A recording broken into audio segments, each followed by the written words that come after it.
Hi viewers, আজকে recipe বাঁধাকপির পাকোড়া। এখানে আমি একটা ছোট সাইজের বাঁধাকপি নিয়েছি। আমি কিন্তু অনেক সুন্দর করে ধুয়ে নিয়েছি। এখন আমি কেটে নিব। কেটে নিয়েছি দেখতে পাচ্ছেন। অবশ্যই এভাবে লম্বা লম্বা করে কাটার চেষ্টা করবেন। সেক্ষেত্রে পাকোড়াগুলো ভাজতে সুবিধা হবে। আর চিকন করে কাটার চেষ্টা করবেন, সেক্ষেত্রে পাকোড়াগুলো মুচমুচে হবে। রেসিপিটা বানানোর জন্য এখানে আমি দিয়ে দিব 1 কাপ আতপ চাউলের গুঁড়া, 1 কাপ বেসন। এখানে আমি নিয়েছি লাল মরিচের গুঁড়া 1 চা চামচ, চাট মসলা 1 চা চামচ, আর হাফ চা চামচ হলুদের গুঁড়া। একটা ডিম দিয়ে দিব।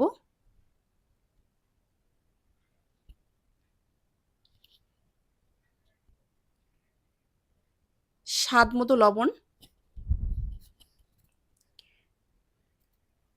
1 কাপ পেঁয়াজ কুচি। এখন আমি সবগুলো উপকরণ বাঁধাকপির সাথে মিক্সার করে নিব। 2 থেকে 3 মিনিট আমি ভালোভাবে মিক্সার করে নিচ্ছি।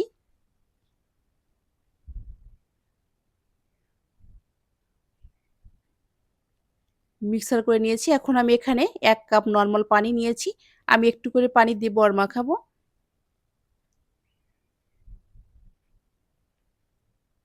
বাঁধাকপিটা মাখাইতে একটু অনেক সময় লাগে বা সফট হতে সময় লাগে।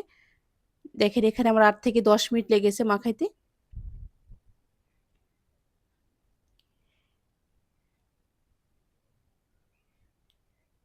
যখন এভাবে নরম হয়ে যাবে বা সফট হয়ে যাবে বুঝতে পারবেন হয়ে গিয়েছে মাখানো।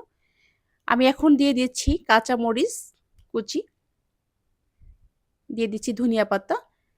আমি একটু ঝালের পরিমাণটা বেশি দিচ্ছি, আপনার পরিমাণ মতো দিবেন। আমি একটু ঝাল বেশি পছন্দ করি, তাই ঝাল একটু বেশি দিচ্ছি। আমি কাঁচা মরিচ আর ধনিয়া পাতাটা ভালোভাবে মিক্সার করে নিব।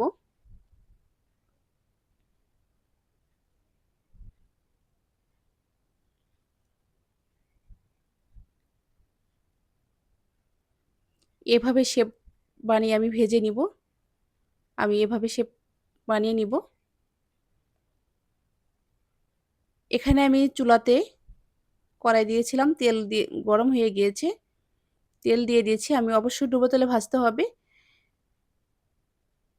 মিডিয়াম আঁচে তেলটা গরম করে নিয়েছি আমি।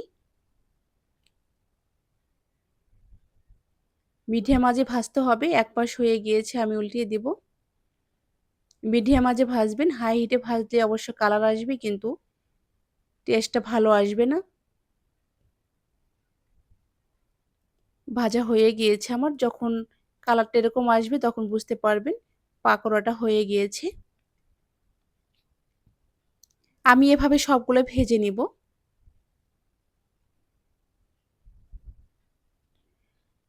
আমি সবগুলো ভেজে নিয়েছি দেখতে পাচ্ছেন।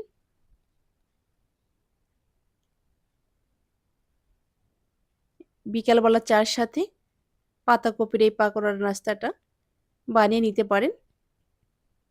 অল্প সময়ের ভিতরে অনেক মজাদার একটা রেসিপি। অনেক মুচমুচে হয়েছে দেখতে পাচ্ছেন। ভালো লাগলে লাইক, কমেন্ট, শেয়ার করে পাশে থাকবেন। নেক্সট কোনো ভিডিও নিয়ে আবার দেখা হবে। ভালো থাকবেন, সুস্থ থাকবেন। আল্লাহ হাফেজ।